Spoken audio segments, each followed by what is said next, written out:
We've seen the SumIF, CountIF and AverageIF in action that allows us to both add, count and work out the mean for selected values within a particular range.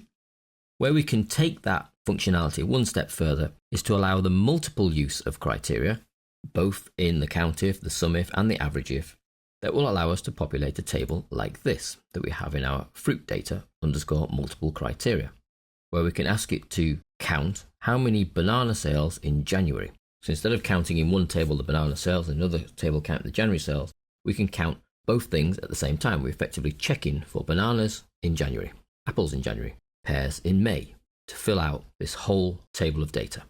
In order to use multiple criteria in a CountIf function, we actually have to use a slightly different function, which is equals CountIf, but then with an S on the end. S. So you're counting multiple criteria. Open brackets. Our criteria range, well, let's check for the months first. So that's month.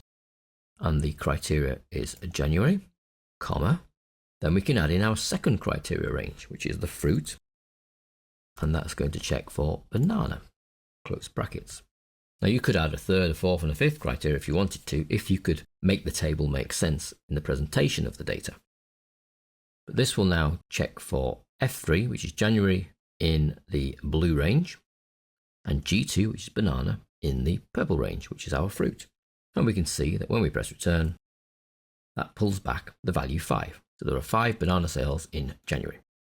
Now in order to replicate this function throughout the rest of this table, we have to make a couple of amendments to it in the region of making parts of the formula absolute.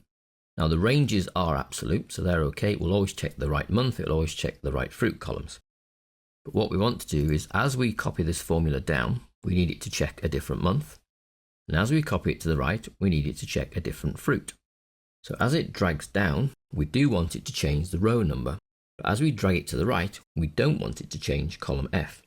So in this case, we fix column F with a single dollar in front of it, but we leave the 3 relative, so the 3 can change. With the fruit reference, we want that to move along. So as it goes to the right, we want it to move from G to H, but what we don't want to happen as it comes down is to move from row 2. The name of the fruit will always be in row 2. So we fix that with a dollar in front of the 2. So we're part fixing 2 sections of this function. The result is, if I now take that function, I can copy it and paste it into the whole table. And it quite happily, if I pick on pears in July, it quite happily references the correct fruit, the correct month, and looks in the correct ranges. So by dollaring up in the right places, I can take one formula and paste it into this whole table. So that's the CountIf with multiple criteria, both checking a row and a column value. I can do a similar thing with the SumIf. So I now want to add up how many sales for bananas in January and apples in February, etc. So it's equals SumIf, but it's the plural, so it's ifs, open brackets. Now you'll see there's a single sum range. We can't start adding up different ranges, but we can have multiple criteria. So I certainly only want to add one sum range, and that's the sales, comma. Then my first criteria is the month range, and we're going to look for January, comma. The second criteria is going to be looking in the fruit range, and that's going to take that cell there, and then close brackets. Again, just like the CountIfs, you can have a third, a fourth, a fifth, a sixth criteria.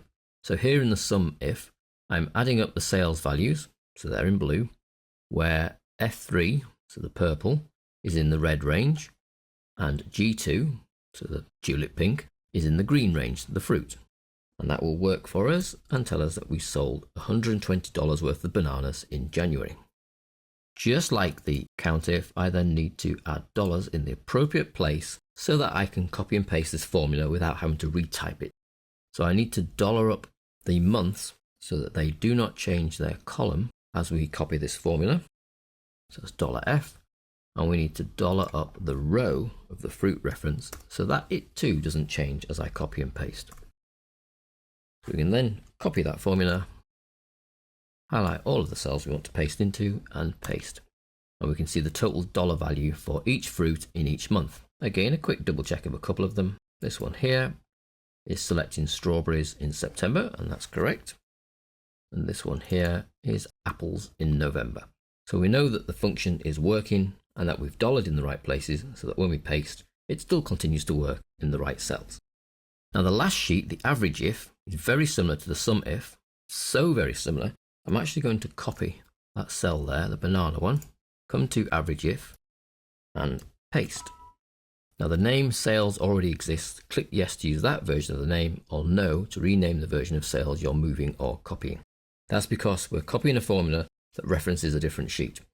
So I want to keep the same name and month and fruit, and then the formula pastes in and we still get 120.